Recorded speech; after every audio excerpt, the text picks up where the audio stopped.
para terminar esta parte. Entonces, ya por otro lado, tengo que la propiedad de colineación, ¿ya? Entonces, tengo que f de L a x intersectado L de x es igual a f de L a x intersectado con f de L bx, ¿ya? Entonces, renombrando todo, nosotros sabemos que LAX, LBX es el punto X. Entonces, f de x va a ser igual a f de AL de L a X, que sería A'. Entonces, f de x va a ser L A' intersectado con LB'. Y esto de aquí se puede determinar.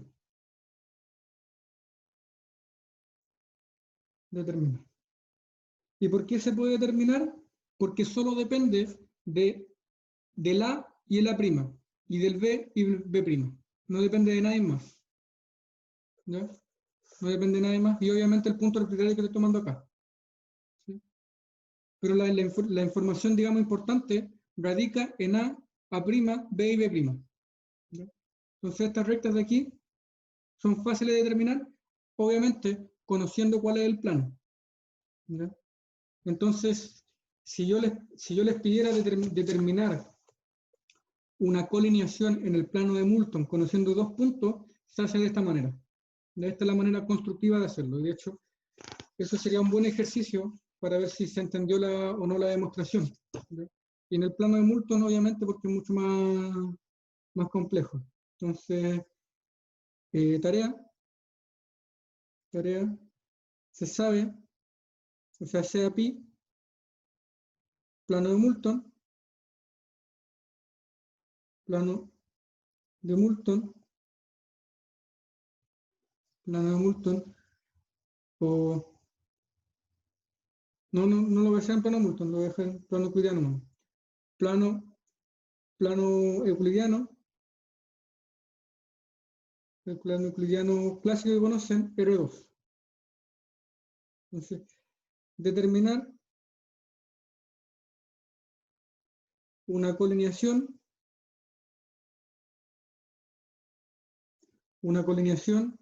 si se sabe, una colineación F, si se sabe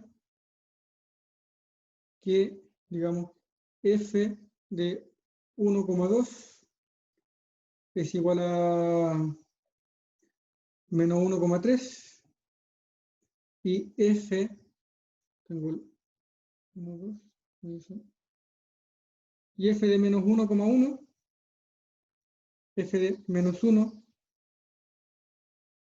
F de menos 1, F de menos 1,-1, ¿ya? Es igual a 1, no, vamos a poner 1,5, ¿ya? Determine esa colineación en el plano euclidiano. Entonces sería como pregunta A. Y pregunta B, primero, ¿se puede realizar en el plano de Moulton?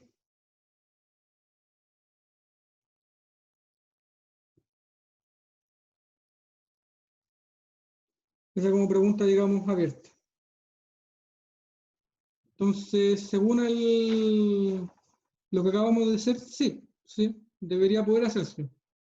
Entonces, ahora es un poquito más sutil porque cómo son las paralelas en el plano de Moulton. Y hay que tener un poquito más de cuidado.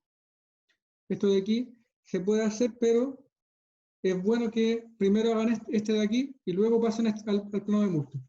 No sé si alguna duda con eso.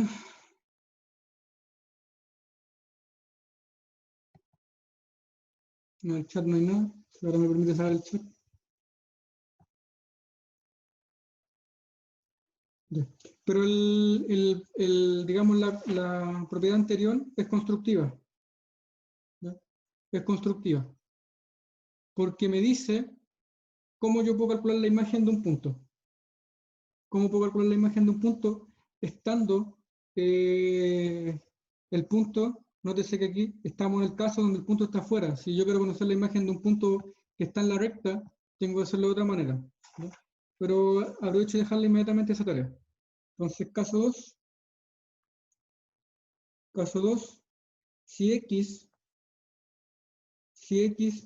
incide en la recta LAB. Entonces el caso 2 es un poquito más rápido y nos apoyamos en el caso 1. Entonces yo tengo el punto A, el punto B y el punto X dentro de esta recta. Dentro de esta recta. ¿Ya? Entonces el método que hice en delante para conocer la imagen de ese punto ya no me sirve porque no puedo calcular la recta LBX, la recta LAX. ¿Ya?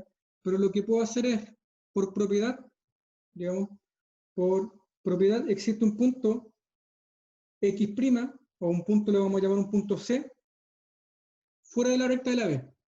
¿Sí? Y yo puedo conocer la imagen del punto C. Entonces,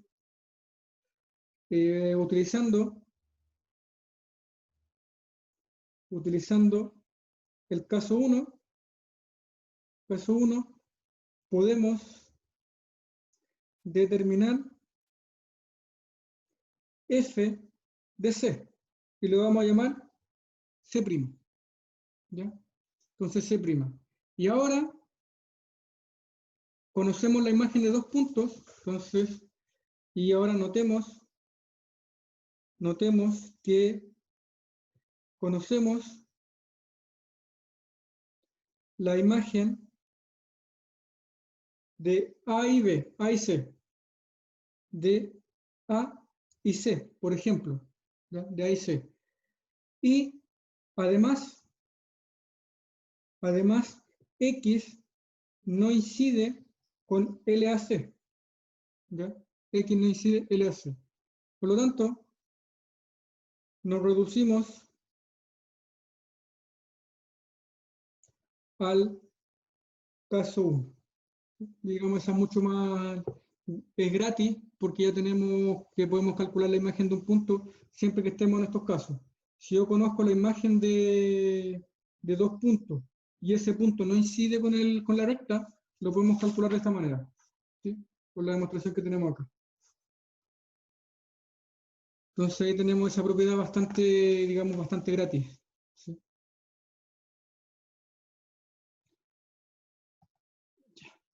Entonces tenemos que conocemos la imagen de un punto y ahora lo que vamos a hacer es una definición, ¿ya? Al observar que la dilatación está completamente determinada, si conocemos la imagen de dos puntos, entonces si los dos puntos son fijos, tenemos la identidad. ¿Ya? Entonces observación,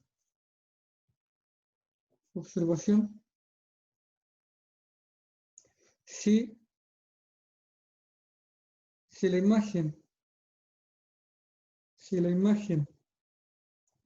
de dos puntos, si la imagen de dos puntos son fijas, si la imagen de dos puntos son fijas, si la imagen de dos puntos son fijas por una dilatación, importante, por una dilatación, entonces, por una dilatación F, entonces F es igual a la identidad. ¿Ya? F es igual a la identidad. Y eso básicamente porque si tengo dos puntos fijos, la recta me va a quedar fija. La recta me va a quedar fija. Y como es paralela a sí misma, va a seguir siendo dilatación y la única función que puede hacer eso es la identidad. ¿Ya? La única función que puede hacer eso es la identidad. Entonces,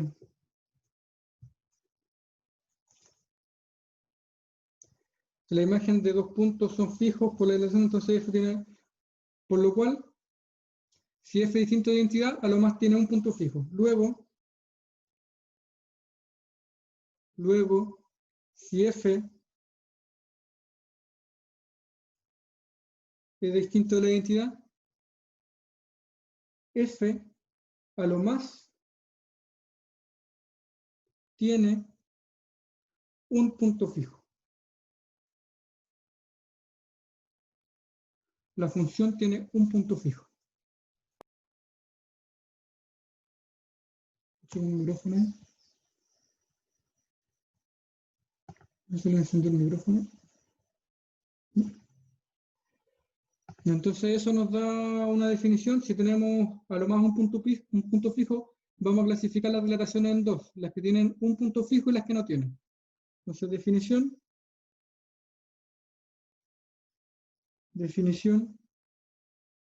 Entonces si F es dilatación del plano afín, entonces pi, decimos que F es, y aquí vamos a poner 1, traslación. F es traslación, sí, solo sí, no tiene puntos fijos. Sí, y solo sí, no tiene puntos fijos. Y 2, vamos a decir que es una homotesia. Homotesia sí tiene un punto fijo. Y solo sí tiene un punto fijo. Sí tiene un punto fijo.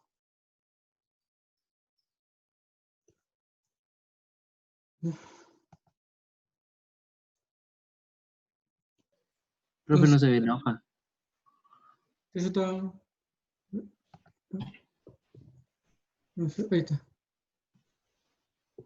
Entonces, a partir de la coordinación vamos a tener dos clasificaciones, van a ser las traslaciones y la homotesia, y cada una va a ser un subgrupo de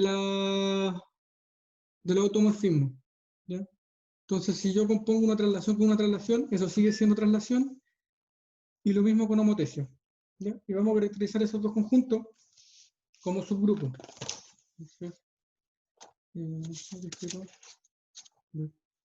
Y definición nuevamente, o propiedad, primero notación, vamos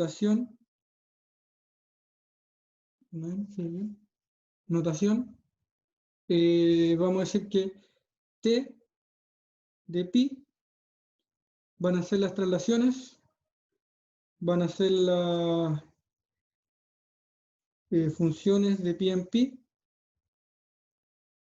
tal que f es traslación,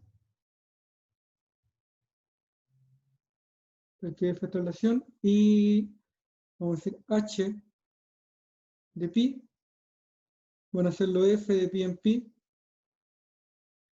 tal que f es homotesia. Y digamos, esa es simplemente notación, no voy a hacer mucho énfasis con eso, y una propiedad, sí, y también esta la voy a omitir, pero se puede probar, es que estos son subgrupos ya del conjunto de dilatación, ¿ya? El conjunto de automorfismo. Entonces, las traslaciones de pi van a ser un subgrupo de los automorfismos,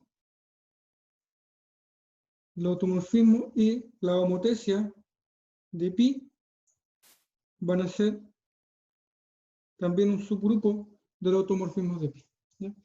Y creo, no estoy seguro, pero uno de los dos es un subgrupo normal. ¿Ya? Entonces, si yo compongo, digamos, por cualquier traslación, ya sea por izquierda o por derecha en T o en H, no recuerdo cuál es, siempre es invariante. Es invariante por, digamos, por elementos de este grupo. No recuerdo cuál de los dos es normal, ya por ahí tendrían que probarlo ustedes. Entonces ustedes se dan un elemento, digamos, F en T o en H, y conjugan por un elemento del automorfismo. Y tienen que probar de alguna manera que ese nuevo elemento sigue estando, digamos, en el conjunto correcto, que sería el T o el H. ¿Sí? Entonces lo que yo digo aquí, si toman un elemento F y lo componen por un G y un G a la menos 1, eso tiene que pertenece al conjunto donde tomaron el F. ¿Sí? Entonces, si el F lo toman en las traslaciones y componen de esa manera y le sigue dando la traslación, significa que el grupo es normal. Lo mismo si lo hacen con la homotecia. Ahora no recuerdo cuál es cuál, pero sería un buen ejercicio, digamos, de álgebra, si ustedes me dicen cuál de esos dos es normal. Ya escapa un poquito el curso porque ya es teoría de grupo. Pero siempre es bueno tener grupos normales porque nos deja abstraernos sobre estos conjuntos. Entonces, si el grupo es normal, recuerden, le damos una estructura de grupo al cociente. Entonces, ya no es simplemente, digamos, algo abstracto, sino que lo que obtenemos es un grupo de verdad, ¿ya? Y un grupo totalmente abstracto porque sería un grupo de funciones, que no tenemos idea de qué cosas son, pero nos podrían otorgar información del plano.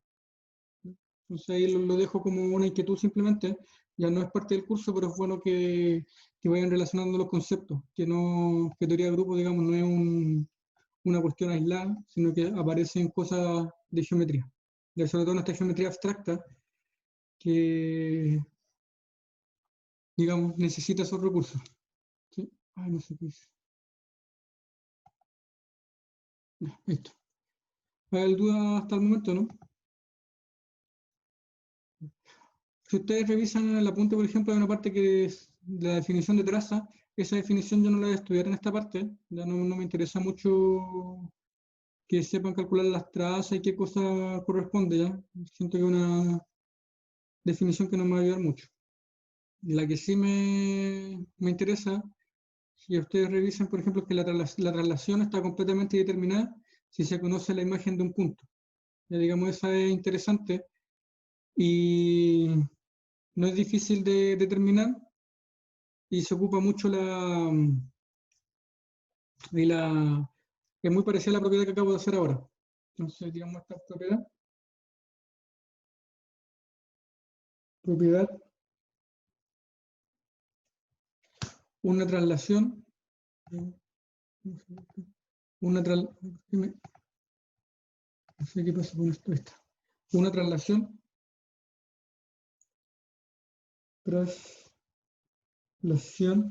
está totalmente determinada,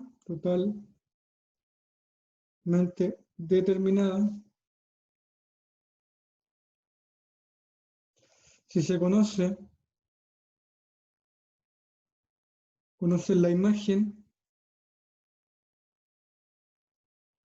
de un punto. Entonces, que sea traslación hace que sea un poquito más fuerte la propiedad anterior. ¿Ya? ¿En qué sentido? Es que ya no necesito la imagen de dos puntos, sino que basta con solo uno, pero esa función tengo que exigirle que no tenga puntos fijos. ¿Ya? Entonces la demostración es bastante parecida a lo que acabamos de hacer al principio, digamos, pero con algunas sutilezas. Me gustaría que esa demostración la revisen en el apunte e intentaran hacerla con las propiedades que o de la forma que hice dice la demostración acá. Así que si se dan cuenta la hice con bastante... Esto de aquí. ¿Sí? Que dice casi todos los detalles que en el apunte no aparecen. Entonces sería bueno que le hicieran de esa manera, pero ahora a nivel de traslación. Entonces, no creo que esa no es esa es la demostración que estoy hablando. Esa es la demostración. Entonces tienen que suponer que conocen la imagen de un punto y de alguna manera, ¿ya? Siguiendo esta idea, decir cuál es la imagen de un punto arbitrario X. ¿Sí? Decir cuál es la imagen de un punto arbitrario. Y ahí tienen que usar bastante paralelismo y cosas geométricas, que la función ahora es una dilatación y en particular una traslación. Y digamos ahí sale bastante rápido. Entonces, la demostración digamos, tarea, está en el apunte, pero deben llenar los huecos que va dejando el apunte. Ya el apunte dice bastante breve la demostración, pero tiene bastante detalle. Ya no es tan inmediata. Entonces tenemos la homotesia, ¿ya? Y la homotesia van a tener un punto fijo, y con eso, digamos, tenemos listo la parte de colineación, ¿ya? Y un cuadro resumen que sale al final del capítulo, eso podríamos copiarlo, es que yo en el plano vectorial, perdón, no en el plano vectorial, en el plano afín, yo voy a tener el conjunto de dilataciones, ya que son los automorfismos de pi. En el conjunto de dilataciones, nosotros caracterizamos un conjunto bien particular, que son las dilataciones, ¿ya? Entonces las dilataciones las vamos a notar como d de pi. Estas son las colineaciones.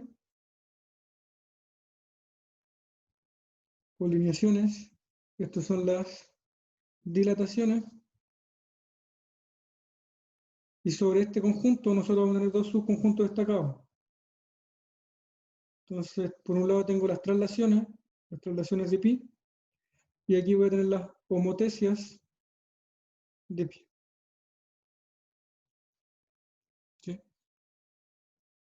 Entonces, de esta manera tengo clasificadas todas las funciones que tienen buenas propiedades en el plano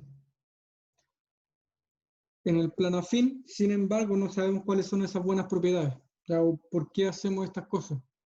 Entonces, creo que eso lo expliqué hace un par de clases atrás, ¿ya? Y sin embargo, no vamos a poder estudiar cuáles son, digamos, la real importancia de todas estas cosas, ¿ya? Sin embargo, igual es bueno que sepan que existen estas funciones, y que el único objetivo que siempre va a tener cuando nosotros definimos funciones es clasificar de alguna manera los planos. Entonces, en este caso, a partir de un plano, lo que nosotros creamos es un grupo. Entonces, aquí hay una cuestión bastante fuerte, ya que relaciona dos objetos de naturaleza totalmente distinta. Entonces, por un lado, tengo un plano, y por otro lado tengo un grupo. Y cuando yo tengo una función entre objetos de esta naturaleza, esa función, podemos llamarla con una F mayúscula, recibe el nombre de funtor. Ahí, para los que les gusta el álgebra, puede buscar un poquito más, funtor. Y lo que hace este funtor, digamos, es la cúspide de la abstracción, ¿ya? Porque esto que está aquí, digamos, es una categoría, y esto que está aquí es otra categoría.